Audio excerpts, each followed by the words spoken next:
wujud dari aku menjadi anutan dan sembahan dari semesta. Jangan hanya kita tahu Allah itu Tuhan, tapi bagaimana dia melakukan suatu perbuatan sehingga dinamakan menjadi anutan. Laksana dia buat suatu keputusan, dia jadikan suatu kejadian yang membuat semua ketergantungan dan berharap kepadanya. Ini namanya perbuatan sebuah anutan. Tajalli dari ketuhanan ini tadi. Apa ada memang sesuatu datang jadi Tuhan?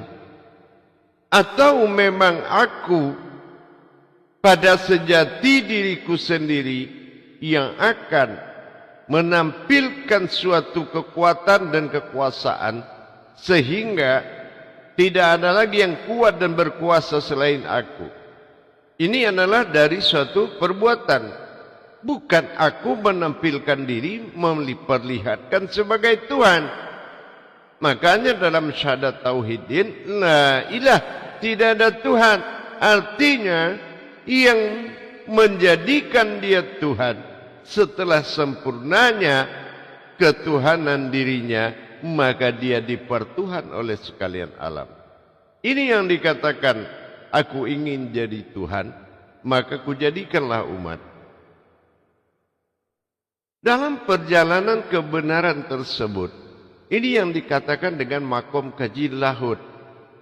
Lahud ini adalah suatu getaran, suatu kekuatan yang sangat dahsyat, suatu kekuatan yang tidak ada bantahan, tidak ada tandingannya.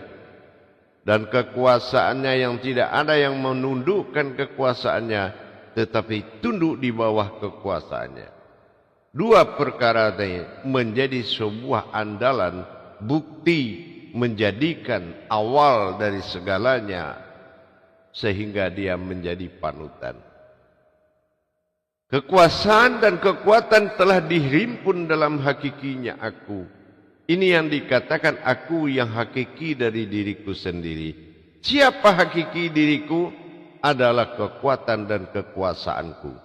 Inilah yang akan menjadi Tuhan sebagai ketuhanan dari semesta. Ini yang dikatakan lahud. Jadi tidak mungkin kita tidak bisa atau tidak mengerti apa itu Tuhan. Dan dari mana Tuhan itu menjadi Tuhan? Apa ada yang menjadikan Tuhan? Kalau tidak, dari mana tajalli Tuhannya? Dari aku awal mula jadi. Aku Tuhan. Ini tidak ada kalimatnya. Secara hakiki akan muncul kalimat itu. Tapi secara hakikat dia mentiadakan Tuhan, tapi menyatakan akulah Tuhan. Ini pada kata la yang akan berwujud kepada hu. La ilah. La tiada, hu ilah Tuhan.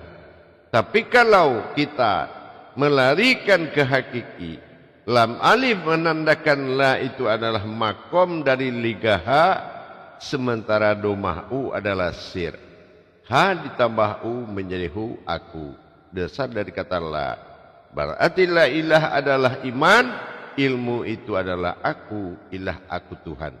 Nah di sini dibuktikan dengan perjalanan siapa yang mengaku aku Tuhan dan bernama Allah. Aku Tuhan tidak akan pernah ada disampaikan oleh satu ayat. Tetapi aku adalah nyata bernama Allah. Inilah yang dikatakan kaji aku tadi. Hakiki dari perbuatan diriku sendiri. Tajalli dari aras sebagai terkuat, qudsi sebagai terkuasa. Maka dalam kekuatan dan kekuasaan aras dan qudsi ini yang dinamakan lahud. Goncangan, kekuatan, daya. Nah ini yang dikatakan getaran. Nah ini yang dikatakan lahud. La berartikan alam, sementara hu ilah sifatnya adalah hu, itu adalah ketuhanan atau ilah. Jadi disinilah dikatakan hu Allah, alam ilah, alam Allah. Dikatakan alam semesta adalah Allah, sifat zahir. Dikatakan ilah Tuhan, inilah Rabb. Nah ini yang dikatakan sifat alam dan sifat diri. Lahut, la adalah sifat alam, hud ilah bersifat diri. Ini yang dikatakan Allahu alam. Jadi Tuhan semesta alam, Tuhan diri-diri, Rabbinas Rabbil Alamin, berasal dari kekuatan lahud. Lahudlah yang mawujud kepada Rahman dan Rahim. Lahudlah yang berbuat dalam kodrat aras Rabb dan ilah Tuhan. Dengan demikian, siapa wujud dari kodrat tersebut, sehingga apabila lahud itu datang, dia akan menggugurkan segala penamaan, segala kodrat, karena dia adalah diri tunggal, yang dikatakan sifat tunggal, diri tunggal dan diri manunggal. Ini yang merubah kodrat. Tidak ada lagi kodrat yang dia datangi bernama-nama. Tidak dia kenal itu laki-laki, tidak dia kenal itu perempuan. Maka dia akan berwujud kepada sebuah wujud kodrat. Inilah yang dikatakan kemunculan aku ilah.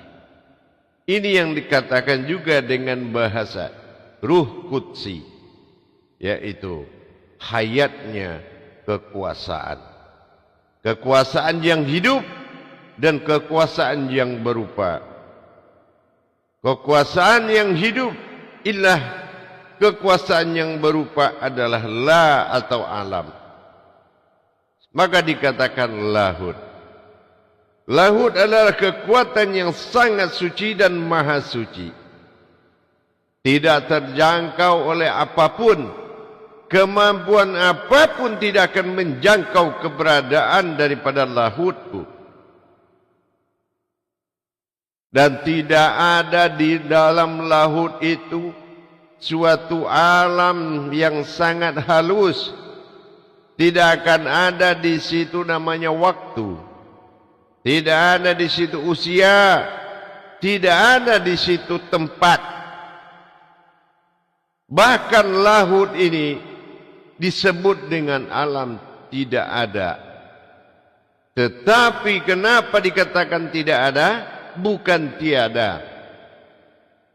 Maknanya adalah seseorang yang telah mengalami lahudnya aku dalam goncangan, dalam getaran, membuat semua tidak ada, melainkan aras itu sendiri yang ada. Ini yang dimaksud nyaris tidak ada. Dikatakan alam lahud itu adalah ada, tetapi nyaris dikatakan tidak ada. Bukan tidak, bukan tiada, tetapi tiadalah yang ada, melainkan lahud itu semata. Ini kekuatannya. Ruh qudsi adalah kekuasaan yang hidup dan berkuasa. Inilah ketuhanan dari sifatku. Dia hanya menjalankan, menunaikan satu kewajiban. Karena dia adalah keakuan dari aku yang ingin menjadi Tuhan, menjadi ketuhanan bagi diriku. Dan dia adalah kekuatan mutlak, kekuasaan yang tidak ada batasnya. Wujud itulah yang dinamakan dasar ghaibul ghaib. Artinya gaib di atas yang gaib. Apa maksudnya gaib? Dia murni dan sangat murni sekali. Barang siapa yang berhadapan dengan lahudku, maka gugurlah semua kemampuannya. Inilah kekuatannya.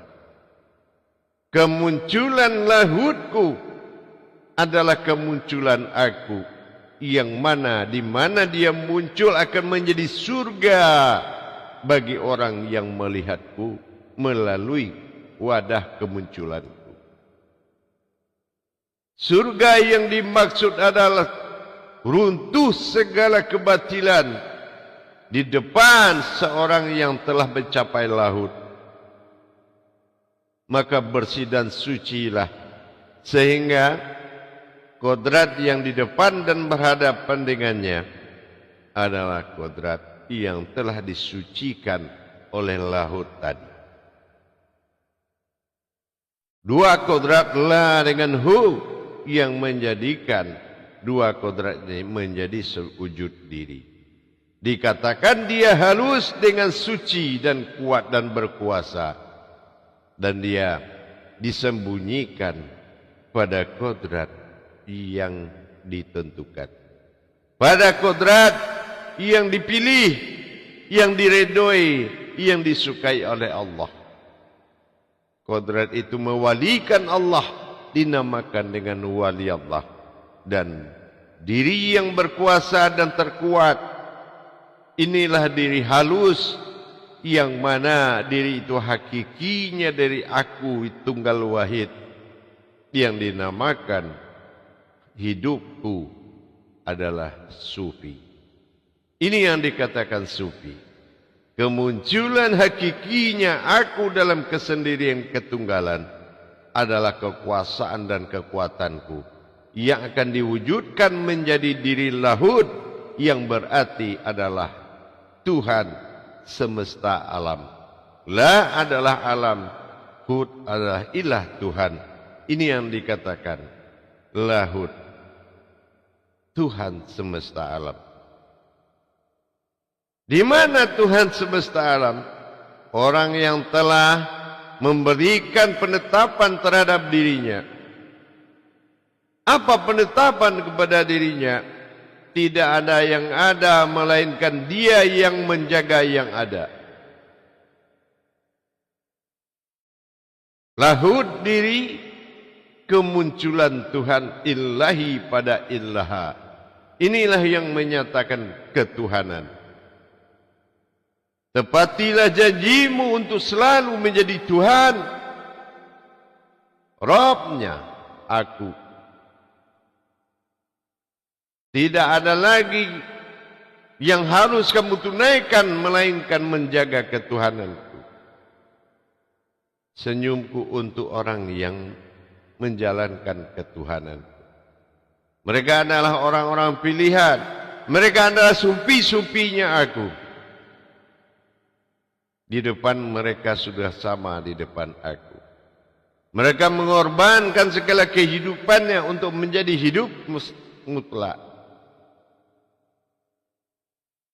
Dia adalah pilihan ketunggalan. Itu yang dikatakan jiwa raga dalam wujud qudsi, ruh qudsi. Ruh yang menjadi kuasa dan berkuasa, menjadi panutan dari sekalian alam dan semesta. Ini yang dikatakan lahud. Dari getaran dan kekuatan yang berpadu dan bergejolak pada diri, maka disitulah ketuhanan itu muncul untuk menggugurkan segala kekuatan dan menaklukkan semua kekuatan untuk bersujud kepadanya. Ini yang dikatakan ketuhanan. Dan Tuhan itu adalah aku yang bertingkah dalam ketuhanan. Dengan aku telah menciptakan sifat dan bersifat aku pada sifatku. Inilah yang dinamakan keumatan.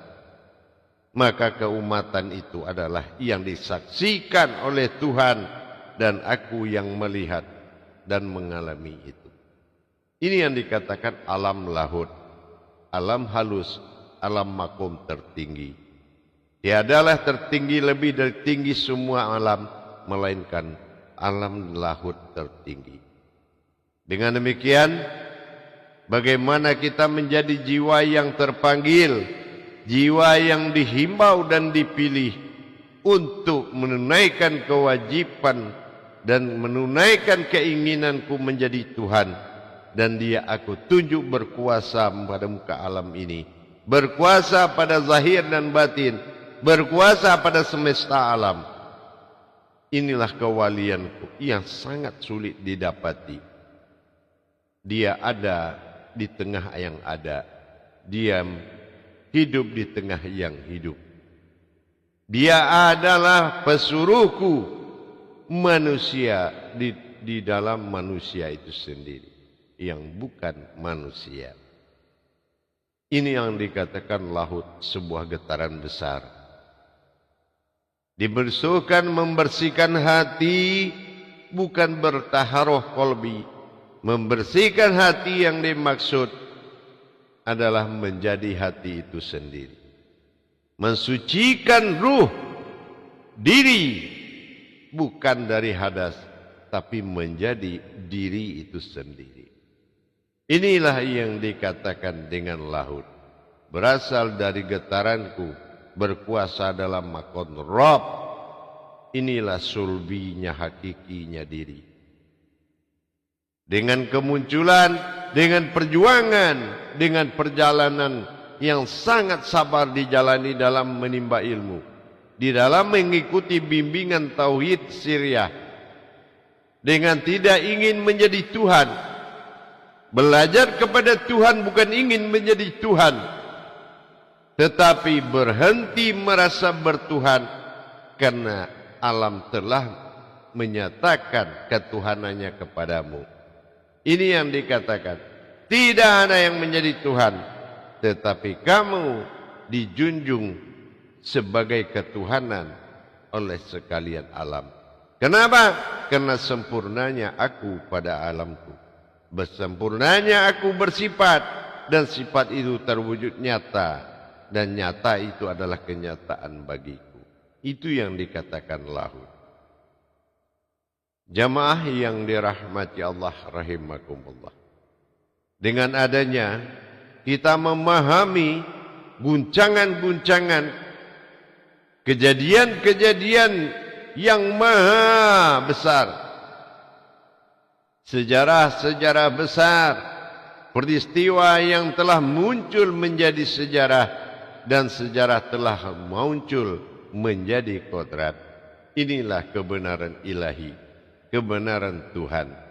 Jadi kalau kita bicara siapa Tuhan, bagaimana Tuhan, bagaimana Dia menjadi Tuhan, maka kita pahami 5 alam halus Dia jadikan awal oleh kekuatan dan kekuasaan dirinya.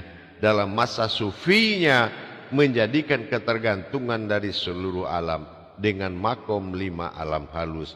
Pertama disebut dengan malakut, sumber ruh yang diisi oleh malaikat sebagai alam wahyu, dan dikerjakan wahyu itu adalah malaikat pada jiwa yang terpanggil. Tetapi di alam lahut, di sini nyatalah bahwasannya getaran guncangan kekuatan itu telah berwujud menjadi ketuhanan. Ini yang dikatakan dengan wahdatul al-wujud. Wahdatul al-wujud. Inilah yang dikatakan wahdatul itu, ia adalah ketunggalan. Al-wujud itu adalah alam yang muncul. Ketunggalannya melalui alamnya yang muncul, menjadikan sebuah kekuatan penguasa, diri penguasa, hakikinya, hakikatnya aras dan kursi, yang menjadi panutan dari sekalian alam, disebut dengan kata Ruh Rabbi.